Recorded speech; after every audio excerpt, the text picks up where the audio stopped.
आदाब नाजरीन, देश लाइव में आपका खैर मकदम है। मैं हूं सहल कुरैशी। इस वक्त देश भर में बॉम्बे हाईकोर्ट के एक फैसले की चर्चा जोरों शोर से चल रही है।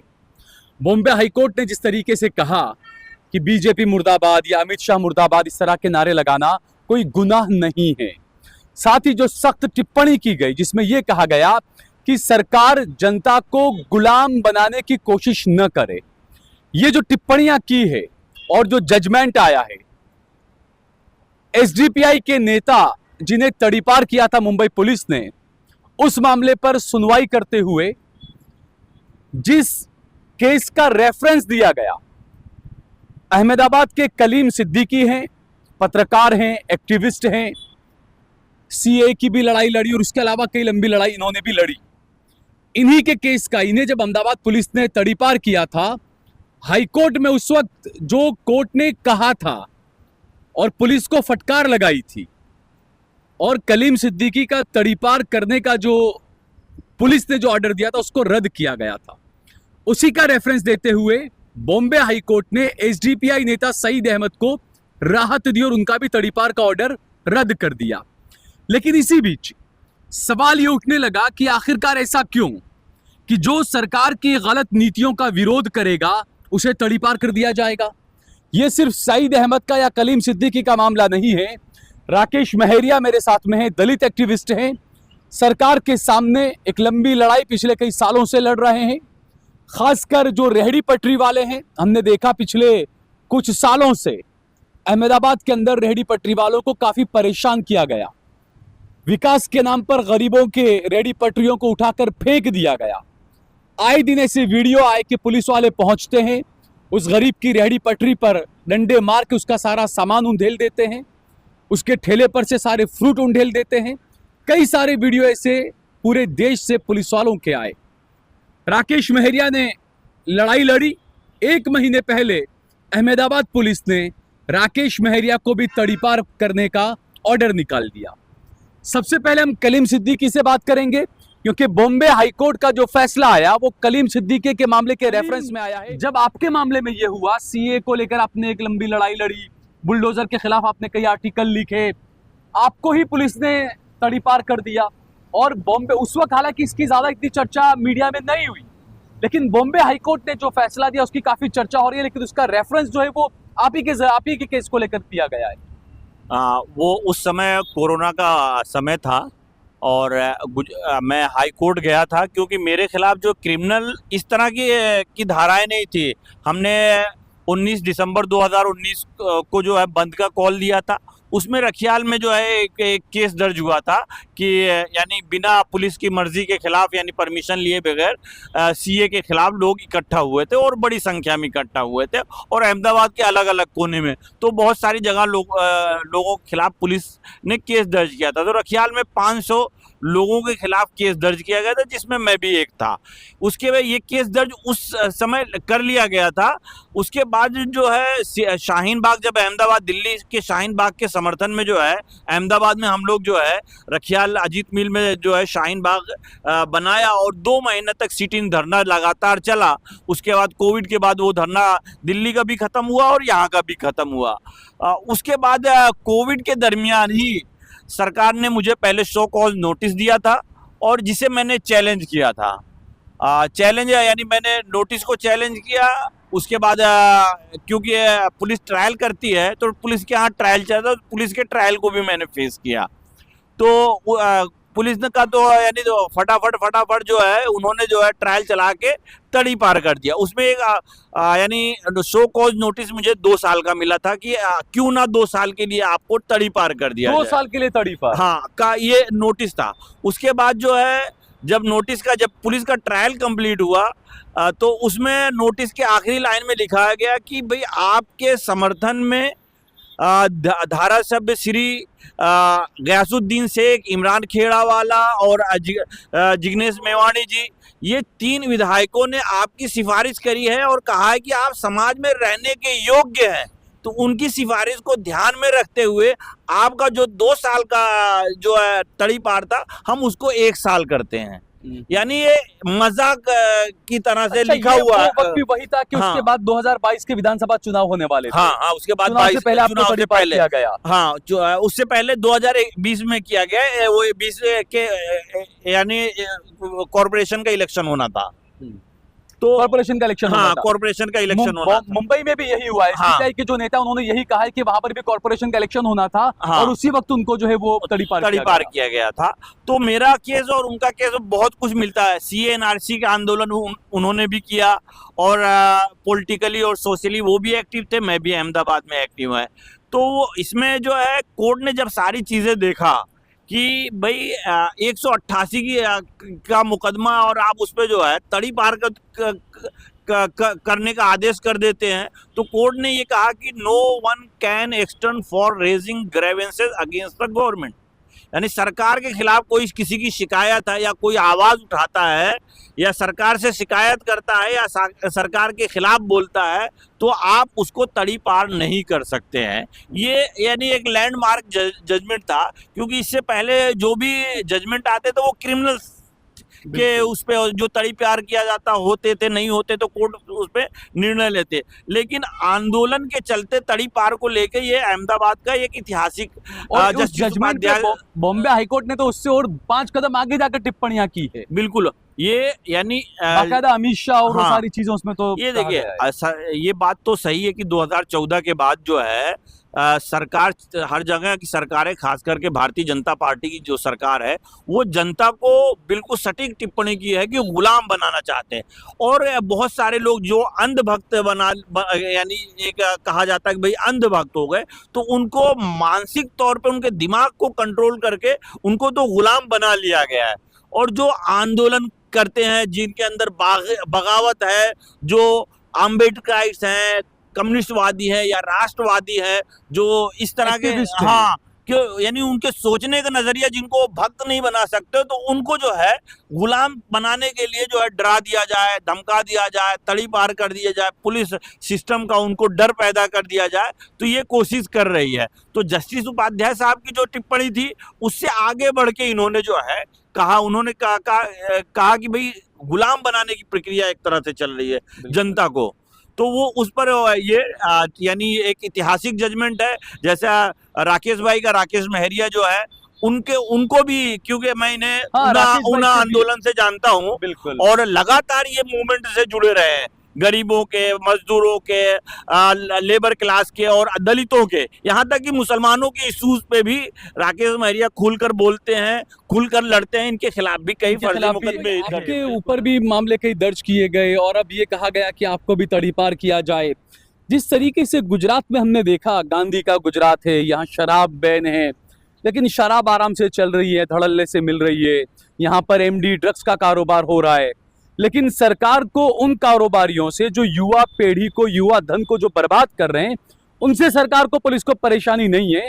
पुलिस को परेशानी है कलीम सिद्दीकी से, पुलिस को परेशानी है राकेश महरिया से, क्योंकि वो सरकार की गुलामी को स्वीकार नहीं करते हैं।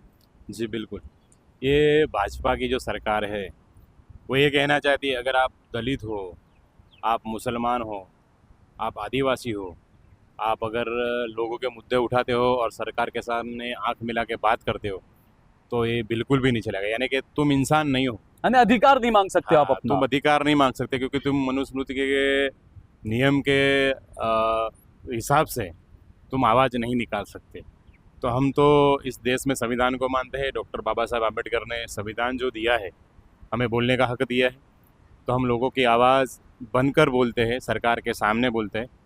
हम ऐसे ही नहीं कि हम पैदा इसी भाजपा के विरोधी है, लेकिन जब समझ आई, हमने देखा कि नहीं, कुछ नीतियाँ इस सरकार की ख़राब है, नीतियाँ आदिवासी, ओबीसी, दलित, मुस्लिम के विरुद्ध है, मज़दूरों के विरुद्ध है। मेरी लड़ाई खास करके रेहड़ी पटरी वालों के हुए। पूरे गुजरात का मैं लारी गल्ला पाथाणा का मैं अध्यक्ष रहा हूँ, आज भी हूँ और आज भी लड़ रहा हूँ मैं। तो इन लोगों को जो अपना कल्चर लाना है, मॉल कल्चर, अहमदाबाद में मेरा जो होम ग्राउंड है, मैं यहाँ रहता हूँ, और अहमदाबाद के पूरे रोड से, पूरे एरिया से इन लोगों को, रेहड़ी पटरी वालों को ख़त्म करना है। क्योंकि इनको ये पूरे अहमदाबाद की जो पब्लिक है, और अहमदाबाद में काफ़ी सारे आजू बाजू के टाउन के लोग जब खरीदी करने आते हैं, तो यहीं लोकल मार्केट में आते हैं। यहीं बाजू में ही 3 दरवाज़ा भद्र का बड़ा मार्केट था, आज आप देखेंगे तो वो पूरा ख़त्म कर दिया गया। बिल्कुल। इसी तरह इस नदी के उस तरफ पश्चिम में लो गार्डन बाजार था, वो ख़त्म कर दिया गया, जो महिलाओं का बाजार था। यानी गरीब यानी को नहीं कि- हटाना है, गरीब को हटा देना है, गरीबी को नहीं हटाना है। नहीं, यही है कि गरीबी नहीं हटानी है, गरीबों को हटा दो तो गरीब आत्महत्या कर लेगा, यही उनकी साबरमती नदी में कूद कर मर जाएगा, इनकी रेल की पटरी में आके मर जाएगा जो वंदे भारत इन्होंने बनाई है। तो यही सारे इनके काफ़ी सारे षड्यंत्र रहे हैं, और इस षड्यंत्र को हम लोक आंदोलन के लोग, आंदोलनकारी लोग जो इस दिन के संविधान को मानते हैं, वो उजागर करते आए और जितना हो सके हम लोग लड़े हैं। मेरे सामने जो तड़ीपार की नोटिस आई है उसमें 5 लोगों को कुछ बयान आए हैं, और अगर आप ये पढ़ेंगे, मैं आपको ये मेरी जो नोटिस मिले मैं भेजूंगा आपको, और ये कैमरे के माध्यम से आप वो नोटिस भी दिखाना। अगर आप पढ़ेंगे तो इतने वाहियात किस्म के मेरे पर आरोप लगाए कि मैं जान से मारे ऐसे हथियार लेके साथ में घूमता हूँ, मैं सब लोगों से, रेडी पटरी वालों से हफ्ते लेता हूँ, मैं रोड पर जाने वाली माँ बहनों की छेड़ती करता हूँ, बुरी दानत रखता हूँ। ऐसे यानी ज़िंदगी में हमने कुछ काम नहीं किया है, ऐसे इन लोगों ने वाहियात प्रकार के इल्ज़ाम लगाए। 3 केस रेडी पटरी वालों के जो इसमें ख़त्म हो गए, फिर भी उन लोगों ने लगाए।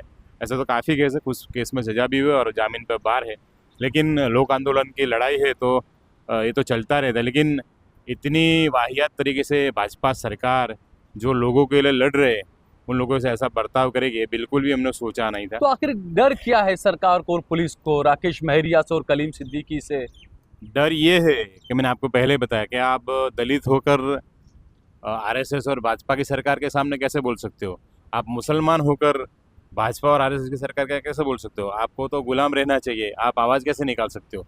तो आवाज़ बंद करने के लिए अलग अलग मुकदमे करते हैं, जेल में भेजते हैं, तड़ीपार की, पासा की अच्छा, नोटिस आपका जो तड़ीपार का नोटिस है वो भी ये जो म्यूनिसिपैलिटी के चुनाव तो उसके आसपास के दौरान की बात है ये भी? नहीं, ये चुनाव के दौरान ही आया था और 2 से 3 घंटे मुझे बैठा दिया गया था, मेरा मोबाइल स्विच ऑफ कर दिया गया था। तो ये लेकिन इस मैं- पैटर्न को आप कैसे देखते हैं कि आपका जो मामला है वो भी कॉर्पोरेशन के चुनाव के दौरान हुआ, कलीम सिद्दीकी का जो मामला था तड़ीपार का वो भी कॉर्पोरेशन के चुनाव के दौरान हुआ, बॉम्बे का जो मामला एसडीपीआई नेता का सईद अहमद का वो भी कॉर्पोरेशन चुनाव के दौरान ही। तो चुनाव के दौरान ही भाजपा की क्या कुछ नीति है इस तरह की या क्या है ये? नहीं, नीति है ऐसे कि कॉर्पोरेट इलेक्शन होता है, वो छोटा इलेक्शन होता है, और तो खुद लड़े भी थे चुनाव। हाँ, इस छोटे इलेक्शन में आप जब लड़ने जाते हो तो मैंने ऐसे ही बोला कि आप मुसलमान हो, दलित हो और भाजपा के सामने कैसे लड़ोगे आप? तो इलेक्शन लड़ने की जरूरत कर ली तुमने, तुम आरएसएस और बीजेपी के सामने कैसे दलित होकर, मुसलमान होकर, ओबीसी होकर, आदिवासी होकर लड़ सकते हो? जैसे हमारा अभी चित्रभाई वसावा का जैसे मुकदमा हुआ और 1 साल के अंदर ही उनको सजा सी गई 7 साल की, और अभी जेल में पड़े। उनकी बीवी 15-17 साल का दिन का बच्चा है, उनके साथ डाल दिया गया। यानी कि ये तानाशाह ये करना चाहते कि तुम अगर श्रवण नहीं हो, तुम ब्राह्मण नहीं हो, तुम आरएसएस वाले नहीं हो, तुम भाजपा वाले नहीं हो, तो तुम बिल्कुल भी लड़ सकते हो, तुम सिर्फ अभी और जो सिर्फ जैसे गुलाम कर सरकार एक सकते हो। कानून लेके आने की तैयारी कर रही है संसद के अंदर कि 30 दिन से ज्यादा कोई एमएलए या कोई मंत्री या सीएम या पीएम अगर रहता है जेल के अंदर तो उसका पद खुद ब खुद चला जाएगा। तो चेतर वसावा जैसे लोगों को टारगेट किया जाने के लिए तमाम चीजें कर रहा है, विपक्ष को निशाना बनाने के लिए इस तरह के कानून ला रहे हैं। जिस जी। तरीके से एक्टिविस्टों को कुचला जा रहा है इसी तरीके से विपक्ष को भी इस तरह से कुचला जाएगा। जी बिल्कुल, चेतर भाई जिस तरह से, जिस ताकत से भाजपा के सामने लड़े, काफ़ी सारे इन लोगों ने पैतरे किए, षड्यंत्र किए, फिर भी चेतर भाई झुके नहीं, और दिन ब दिन चेतर भाई का जो समूह था, यानी कि लोग थे, उनके साथ जुड़ते गए। अभी चेतर भाई जब निकलते और खड़े रहते तो भी 5, 10, 15, 20 हज़ार लोग जमा हो जाते, और भाजपा के लोगों को सरकारी सब बसें सब लगा के लाना पड़ा, फिर भी लोग नहीं आते। तो इन सब के दौरान भी चेतर भाई को काफ़ी धमकियाँ मिली, काफ़ी प्रलोभन मिले, मंत्री होने का भी उनको प्रलोभन मिला कि आप भाजपा में आ जाओ, हम आपको मंत्री बनाएंगे। ये फिर भी चेतर भाई नहीं झुके, और एक गलत सरकारी आदमी के द्वारा ही गलत केस खड़ा कर दिया गया। सरकारी आदमी वहाँ उसमें जसमदित गवाह बने, पुलिस बनी, और 1 साल के अंदर फास्ट ट्रैक कोर्ट का बड़े बड़े मुकदमे होते हैं, बलात्कार के केस होते हैं, यानी आपने निर्भया केस भी देखा होगा। इतना शॉर्ट टाइम में नहीं, इतना शॉर्ट टाइम में आदिवासी नेता जो पूरे आदिवासी समूह की बात करता है, जंगल जमीन की बात करता है, उनके हक अधिकार की बात करे, ऐसे नेता चेतर भाई को इन लोगों ने 1 साल के अंदर 7 साल की, यानी कि वो विधायक है तो विधायक भी अगर जो ऊपर की कोर्ट इनको राहत नहीं देती है तो विधायक भी नहीं रहे, और अगले 6 साल तक वो मेरे ख्याल से इलेक्शन भी नहीं लड़ पाएंगे। यानी आपने जो बोला कि ऐसे कुछ विधायक पास करिए, यानी कि आपने देखा कि कुछ ही समय में राज्य सभा के जो मेंबर्स है आम आदमी पार्टी के 6 इन लोगों को खरीद लिया, 7 चले गए, 7 चले गए। इस तरफ तो से 2/3 बहुमत होता हाँ, हासिल करने में यानी लगे। कि कुछ भी करके इन लोगों को गरीबों की जो है उनके लिए पैसा नहीं है, लेकिन विधायक खरीदने के पैसा आता है। तो ऐसे में ये जो चीजें चल रही है, सरकार जिस तरीके की हठधर्मी चला रही है, बॉम्बे हाई कोर्ट का जो जजमेंट आया उसको आप कैसे देखते हैं? क्या आपके केस में भी कुछ राहत मिलेगी उस केस के बाद, लगता है आपको, उस जजमेंट के बाद? जी मिलेगी। अगर हाई कोर्ट देखेगी कि राकेश मेहरिया कौन है, उसकी लड़ाई क्या है, किस लिए लड़ रहा है, किसके लिए लड़ रहा है, तो मेरे ख्याल से मुंबई का जो अभी रिजल्ट आया है एसडीआई के नेता के ऊपर, जो राजकीय तौर पर अमित शाह मुर्दाबाद, भारतीय जनता पार्टी मुर्दाबाद, इंकलाब जिंदाबाद नारे लगाने के कारण हुआ था, तो मेरे ख्याल से मेरा केस उससे भी थोड़ा स्ट्रॉन्ग होगा। और अगर गुजरात की हाई कोर्ट या गुजरात के जज ये पूरे तौर से अगर ये समझेंगे कि राकेश मेहरिया कोई क्रिमिनल नहीं है, कोई अपराधी नहीं है, ये लोगों के लिए लड़ने वाला बंदा है, इसलिए सरकार ने, तानाशाह ने इसकी आवाज़ बंद करने के लिए किया, तो मेरे ख्याल से आपने कहीं शराब पर जनता रेड भी की थी आपने, जहाँ हाँ। शराब बिकता था अहमदाबाद में कहीं अगला पर? पूरा साल 2025 का पूरा साल मेरा आंदोलन में रहा। 3.5 महीने में जोधपुर सैटेलाइट एरिया जो है, और उसका एमएलए है अमित ठाकर, जो आरएसएस से जुड़ा हुआ है। तो मैंने आपको जैसे कहा कि तुम आरएसएस के सामने कैसे बोल सकते हो, तो 3.5 महीने में सो गया, काफ़ी सारा आंदोलन चला। उसके तुरंत दौरान में वहीं पे बाजू में ही एक बस्ती है छोटी सी, जहाँ गरीब मजदूर, आदिवासी, दलित, ओबीसी सब रहते हैं। वहाँ 17 से 80 बहनें छोटी छोटी उम्र की, वो देसी दारू के कारण वहीं अड्डे चलते, वो विधवा हो गई। तो ये दर्द मैंने देखा और वहाँ जाके मैंने पुलिस को कंप्लेंट की, लेकिन पुलिस ने सुनी। उसके बाद मैंने उन पब्लिक को साथ में लेके जनता रेड की, और जनता रेड के कारण जो शिवम वर्मा है वहाँ के डीसीपी, उनको वहाँ पे दौड़ के आना पड़ा और काफ़ी सारी तकलीफ पड़ी। उसके बाद एक वाल्मीकि समाज का लड़का था चिराग करके, जो वेजलपुर पुलिस स्टेशन में उसकी गुमशुदा की फरियाद की गई। 24 घंटे में वहाँ से 10 किलोमीटर दूर बोपल पुलिस स्टेशन में उसकी बॉडी मिलती है, लेकिन वेजलपुर पुलिस स्टेशन को पता नहीं है। वेजलपुर जो गुमशुदा की फ़ोटो डालती है वो बोपल को पता नहीं है। तो इसके कारण भी मेरी काफ़ी, दोनों पुलिस स्टेशन को मैं हाईकोर्ट में ले गया। उसके दौरान फिर सरखेत के सकरी तलाव में 3 दलित बच्चे कॉन्ट्रैक्टर की गलती के कारण एक्सपायर्ड हो गए, डूब के मर गए। बराबर। आज तक कॉन्ट्रैक्टर जो है, जिसका अहमदाबाद में 500 करोड़ से ज़्यादा का काम चल रहा है, यानी आप समझ सकते हैं कि 500 करोड़ का कॉन्ट्रैक्ट किसे दिया गया होगा, यानी को भाजपा सरकार का कोई जमाई हो गया, उनका लड़का ही होगा। तो इन लोगों के साथ में फरियाद नहीं करना, और काफ़ी सारी मेरी पूरे 1 साल तक लड़ाई चली है। यानी दलितों, वंचितों की, मजलूमों की आवाज उठाएगा राकेश मेहरिया, जी, इसके लिए उसको तंग किया जाएगा, उसको पुलिस तंग भी किया परेशान जाएगा, करेगी। तड़ीपार किया जाएगा, परेशान किया जाएगा। अच्छा, मेरे रोजगार थे, मेरा जो बिजनेस था, वो भी भाजपा सरकार ने और म्यूनसिपल कॉर्पोरेशन, ज़्यादातर मेरी लड़ाई म्यूनसिपल कॉर्पोरेशन से रही है। और अभी मैं जो इलेक्शन लड़ा, उसमें म्यूनसिपल कॉर्पोरेशन के लोगों ने माता जी की मानता रखी थी कि किसी भी हाल में राकेश मेहरिया जितना नहीं चाहिए, क्योंकि कुछ भी नहीं था, खाली लारी गल्ला यानी कि रेडी पटरी का संगठन चलाने वाला इतना जो परेशान कर सकता है। अगर वो जीत के आ गया कॉर्पोरेशन में, अगर कॉर्पोरेटर बन गया, तो उनकी हालत क्या होने वाली थी। और भाजपा का जो मिशन था कि पूरे अहमदाबाद से रेडी पटरी वालों को हटा दे, मार्केट ख़त्म कर दे, उसमें बहुत बड़ा रोड़ा में बनने वाला था। इसलिए जो मेरी पार्टी थी MIM, वो दोनों ने मिलकर मुझे हराए वार के। बाकी मैं हारने वाला बंदा नहीं था, इतना वहाँ बढ़िया काम मेरा चल रहा था। ना ही मैंने जो बात की थी यहाँ पे जो साबिर भाई काबले वाला है MIM के, उनसे वो पूरी बात से पलट गए। एक भी उन्होंने पैसा खर्चा नहीं किया, ओवैसी साहब की मीटिंग नहीं हुई, इम्तियाज़ जलील की मीटिंग नहीं हुई, और पूरा जो भाजपा ने जो स्क्रिप्ट दिया साबिर भाई को, साबिर भाई ने पूरा स्क्रिप्ट पे काम किया। कोई भी बैनर, पोस्टर, मीटिंग कुछ बड़े भी नहीं। गंभीर आरोप लगा रहे हैं आप हाँ, ये। नहीं है, मैंने सबूत है आपके पास? सबूत मेरे पास है, सबूत उनके भी पास है, उन्होंने क्या किया है। अगर आप मख्तमपुरा की जो आवाम को पूछेंगे कि भाई MIM का कैंपेन कैसा था, तो मख्तमपुरा की आवाम भी बताएंगे, जो राजकीय लोग वहाँ पे, तो यहाँ क्या कर रहे थे। यानी कि मैं आवाज़ बनने आया था, और अगर मैं जीतता तो मेरे ख्याल से MIM का बहुत बड़ा गुजरात में एक स्टैंड बनता, एक माहौल बनता। लेकिन मेरे ख्याल से भाजपा की बातों में आकर साबिर काबले वाला ने जो षड्यंत्र किया है, मैं उनकी मीटिंग में जो मातर में साबिर काबले वाला का काबली फार्म है, वहाँ 300-400 पूरे गुजरात से जो नेता लोग आए थे, उनके सामने मैं माइक में बोला हूँ। मुझे जब स्टेज पे बुला, मैं नहीं गया, मैंने बोला मैं नाराज़ हूँ, और मेरी नाराज़गी मैंने वहाँ बताई कि भाई ऐसा 2, 3, 4, 5 जो चीज़ें हुई मेरे साथ इलेक्शन में, ये नहीं होनी चाहिए। किसके कारण हुई, किसके कहने पर हुई, क्या ये लोग बीजेपी से मिल गए थे? बीजेपी भी नहीं चाहता था, कॉरपोरेशन के कर्मचारी भी नहीं चाहते मैं कोई भी करके मैं कॉरपोरेटर में जाऊँ जीत कर। तो ये पूरा षड्यंत्र बीजेपी के कारण ही मेरे साथ हुआ है, वरना मैं नहीं चाहता था, और मैं ऐसा ही बिल्कुल नहीं मानता था कि मैं हारने वाला बंदा हूँ। दोबारा आप आम आदमी पार्टी में जाएंगे ऐसा लगता है? नहीं, अभी तो मैं सोशली काम कर रहा हूँ, अभी कोई पार्टी में जुड़ा नहीं हूँ और जुड़ने वाला भी नहीं हूँ अभी तो। यानी कि मेरी लड़ाई ऐसा पॉलिटिकली नहीं है, सिस्टम से है आपकी सिस्टम लड़ाई। से लड़ाई है, मेरी लोगों के लिए, मजदूर है, गरीब है, दलित है, वंचित है, शोषित, पीड़ित, मुस्लिम है, उन सब के लिए मैं सालों से लड़ रहा हूँ और लड़ता रहूँगा। ये चाहे मुझे जेल में भेजे या मुझे तड़ी पार भी कर दे, मुझे पासा भी कर दे, वापस आऊँगा और वापस लड़ूंगा और जहाँ रहूँगा वहाँ पे लड़ूंगा। ठीक है, बहुत बहुत शुक्रिया हमसे बातचीत करने के लिए। तो ये जो पूरा मामला सिर्फ महाराष्ट्र, मुंबई, अहमदाबाद, गुजरात ही नहीं, देश भर में जहां जहां बीजेपी की सरकारें हैं वहां पर जो दलितों की, वंचितों की, मुसलमानों की, या यूं कहें कि मजलूमों की जो आवाज उठाएगा, उसको ये सीधे तौर पर कलीम के जैसे और राकेश महरिया की तरह और मुंबई के सईद अहमद की तरह तड़ीपार करेंगे, डराने की कोशिश करेंगे और एक एग्जाम्पल ये सेट करना चाहते हैं ताकि एक जो बड़े बड़े आंदोलनकारियों को ही अगर आप उठाकर फिट कर दें, तड़ीपार कर दें, तो दूसरा कोई जो है वो सरकार के खिलाफ बोलने की जुर्रत न कर पाए। यही शायद इस सरकार का एजेंडा फिलहाल नजर आता है।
देश और दुनिया की तमाम छोटी और बड़ी खबरों के लिए हमारे चैनल को सब्सक्राइब करना न भूलें और बेल का बटन जरूर दबाएं।